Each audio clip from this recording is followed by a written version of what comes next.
ہمارے رب کا قرآن بھی ہماری رہنمائی کرتا ہے۔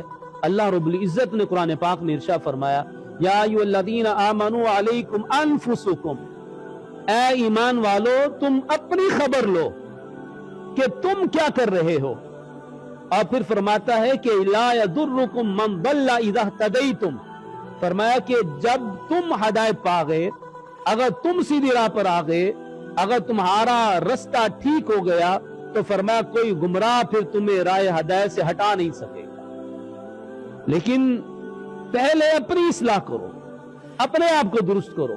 ایک اور آیا میں اللہ رب العزت ارشاد فرماتا ہے، یا ایھا الذین آمنوا قوا انفسکم واہلیکم نارا، کہ اے ایمان والو خود کو بھی جہنم کی آگ سے بچاؤ اور اپنے گھر والوں کو بھی جہنم کی آگ سے بچاؤ۔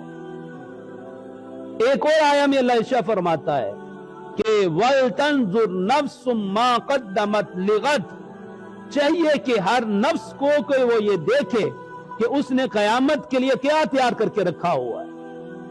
اب یہ تینوں باتیں اس بات پر دلالت کرتی ہیں کہ انسان اپنے آپ کو درست کرے، اپنے آپ کو صحیح کرے۔